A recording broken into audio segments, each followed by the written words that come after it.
Welcome. In this video we will see using APK tool to reverse an Android application. To download APK tool, I'll search for APK tool. I'll go for the second link. Here my operating system is Mac OS X. So first I'll download this link, that is wrapper script. I'll just save it. Just do like I do, and now I'll download this APK tool, that is jar file. I've downloaded and kept all this file inside this APK folder.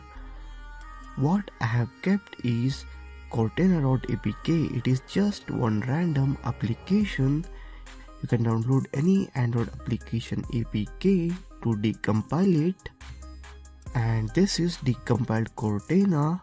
This is what we will get by doing reverse engineering, which I will show you right now. And this is apktool.jar, which we had downloaded, and the tool script. Now let me use APK tool to decompile it. I'll change directory to desktop, that is change desktop. Now I will change directory to APK, that is cd apk.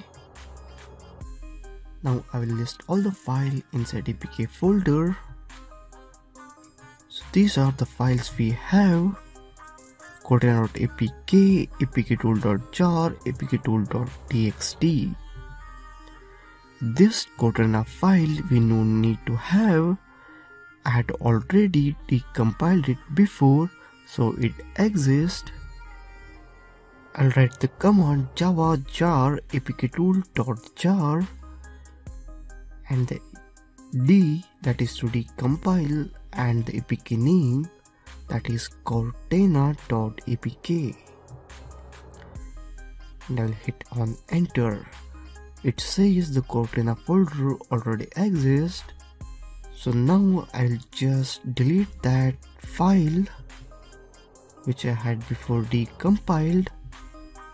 Let me open the APK folder and delete this Cortana folder. Now let me decompile Cortana.apk. It's decompiling. Complete. So if I again open APK folder, you can see the Cortana folder here. APK is decompiled and it has all the files which we need. So that's all about reverse engineering using APK tool. Welcome. In this video we will see Android database. I have made this video because one of my students asked for it. So let's begin and see Android database. Now we are in terminal command. Just type ls command. Here you can see all the files present in root. Next I am entering cd storage. Next ls, it's showing two files, that is emulated and SD card. Next cd space emulated. Next ls, you will get 0 and legacy. Next type cd space legacy. In legacy we will find some more file. I'm going to choose cd space backup and then ls. Here you can see .db files means database files. Next I'm going to enter SQLite 3, so I can enter application database SQLite 3. So now I'm in the SQLite 3. I'm going to choose browser.dn file to open. Open browser.db.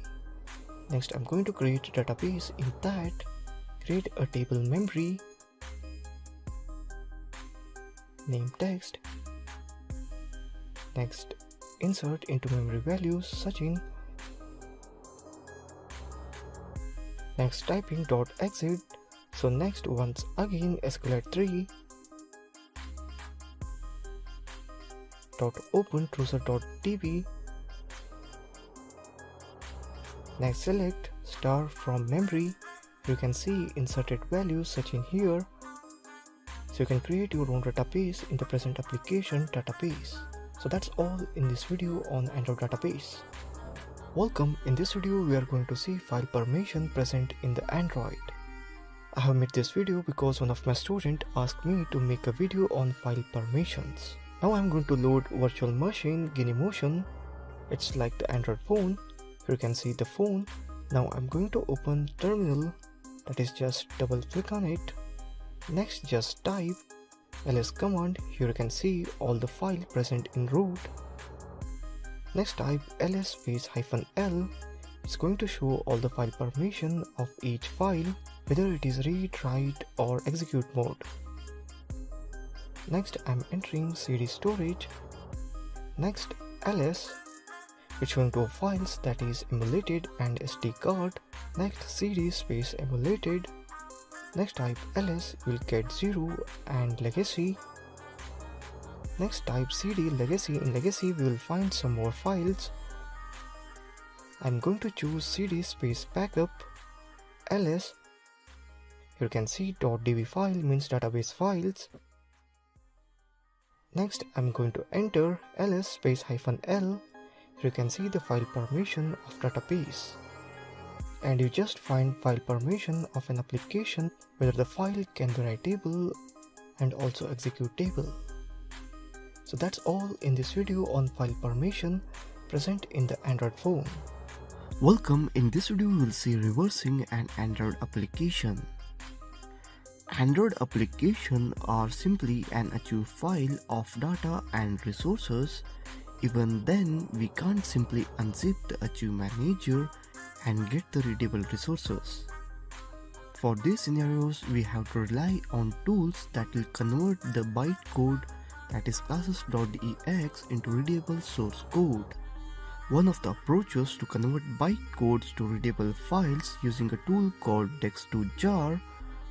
The .dex file is converted Java bytecode to Dalvik bytecode, making it optimized and efficient for mobile platforms.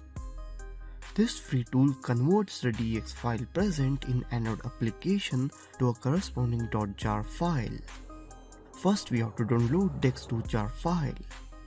For that I'll Google for dex2jar. The first link is of SourceForge. It's better if you download it from SourceForge itself only. As I've already downloaded dex2jar file, so I will cancel it and unzip the dex2jar file which I have already downloaded. Here is the dex2jar file which I had downloaded. Let me unzip it. I'll unzip it to desktop as dex2jar. It is here. Make sure this is how dex2jar file looks. I'll just cut and paste it on desktop to access it easily, and I will rename it as dex2jar so that it becomes easy for me to access it on terminal. Now I need APK to do reverse engineering.